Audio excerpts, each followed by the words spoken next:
Hi, welcome to Epic Financial Solutions. Today we're bringing to you another video. I've got my home studio behind me set up and ready for today's video. But before we do that, I just want to let you know that I did a video with Amma and the Peeps, and I was talking about a couple of things related to finance. I was talking about insurance, I was talking about buying a house, and then we also talked about black tax, which is more prevalent here in South Africa. So I'm going to put the link to that video down below, and then you can go and check it out. Amma, it's a channel full of many other stuff that has to do with life and success and all this other things. So please click on that link and go and check out the video. But now, hi. Welcome to Epic Financial Solutions, and we're going to continue right from where we stopped last week. Now, this is what we had last week, and we spoke about the 3 stages of your career, from the stability mode when you're starting, efficiency mode when you're figuring out your option, and strategic exit, which would be your retirement. And then underneath here, we had a graph that signifies the level of your investments, how you should be doing at different points of the progression. Now, today we're going to deal with just one part of this graph, which is the stability mode.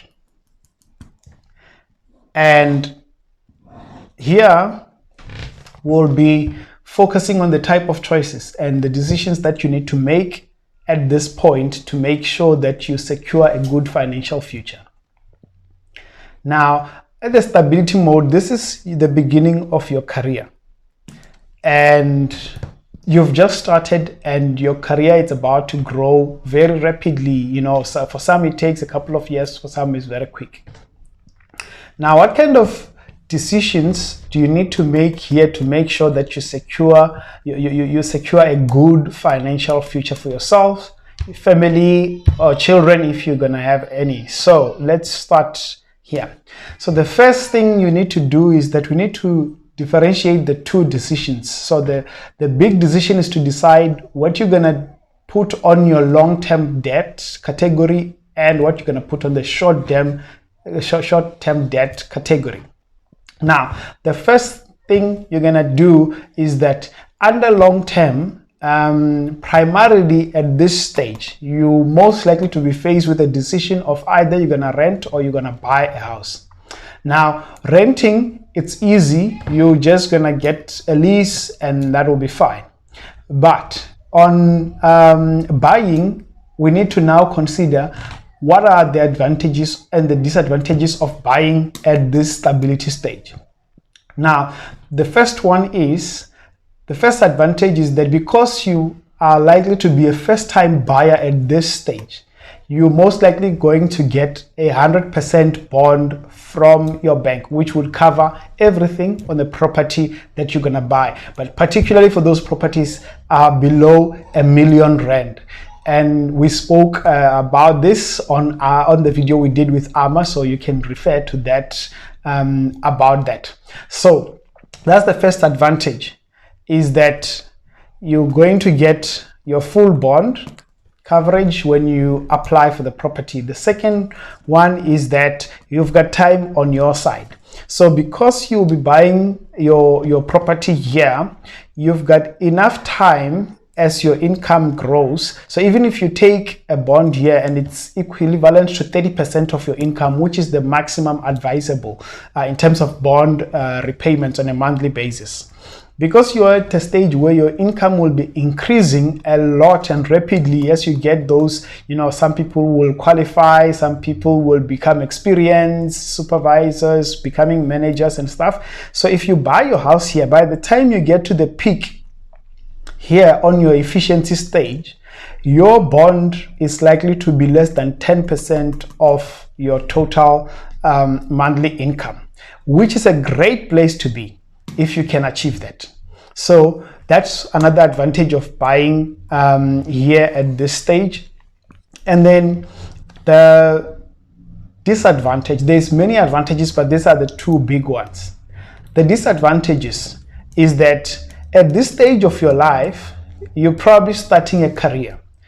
And when you're starting a career at this stage, you are very young, you've got potential, most companies want to hire you. So you are most likely to change your career about 3 to 4 times within the first 9 years of working, unless when you are in other professions, like when you are a doctor, and those people tend to stay very long, or you are in the army. I mean, what are the chances that you're going to change your career that rapidly? But for most professionals, you're going to change about 3 to 4 times within the first 10 years of your career. And when you buy a house here, and you're most likely going to buy a house that is close to where you work, but what is going to happen is that as you change your career 3 to 4 times, if you change your company, you're most likely going to end up working either very far from home, or you'll be traveling more than you would want to, and this might lead to immature selling. So you might have to get rid of this property immaturely, and that will have a long-term impact on your financial health. So that's a disadvantage. And then another disadvantage is that you don't really have enough money to command a space in a neighborhood where you would like to live. So you might find out later that there are no good school in the place where you bought, or the neighborhood watch is ineffective, there's crime and things like those, and those things will affect your decision of whether you can hold on to that property or not. So those are just a few, but there is many, and we spoke about getting a location in the video we did with Amma. So if you watch it, it will be very helpful for you. And so those are the two. That's the long-term decision kind of making. And then there's short-term. And short-term, it's mostly about 5 years will be your short-term debt, but for this sake, we will stretch it to about 6 to 7 years, because these days that's how long most of us take on a car installment, so on a car loan. So then we would say that it's a short-term decision, and when you make that decision, our advice at Epic Financial Solution is that only make sure that your car is the only asset that you finance using short-term debt.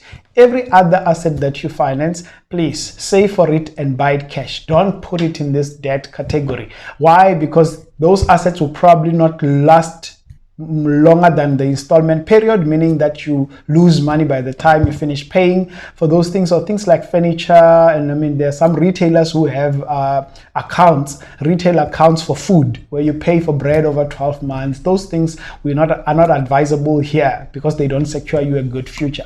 So a car. Now, when it comes to that car as your short-term debt decision making at this point, is that if you work from home and you do little traveling, rather you save up the money and then you buy a second-hand car, which is quite cheap, and you don't have to have a 5-6 year installment.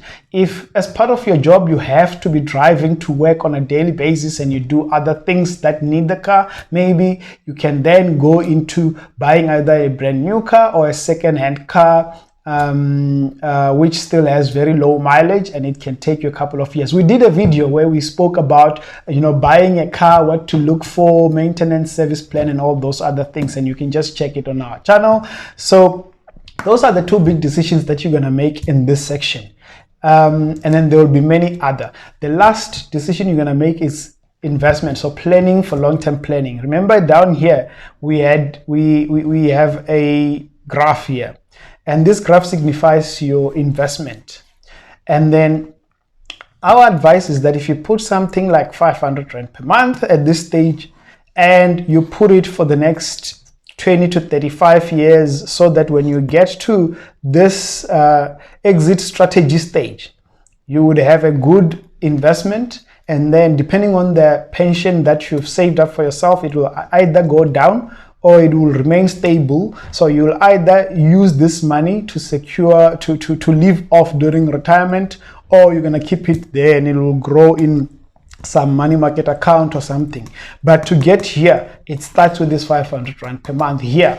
And some people will say, I'll wait until I'm earning at the top of my of the range of my salary range, and when I'm there, I'm going to save 3 times this amount. Remember the time value of money. You're losing about 10 to 15 years by delaying this decision, and 10 years is a long time. By that time, this investment should have doubled. So it's advisable that you start here and you keep this growing as you go. So what to invest in? There's unit trusts, there's different securities. We've already spoken about investing in shares. You can check out that video on our channel. We spoke about unit trusts and all the other stuff.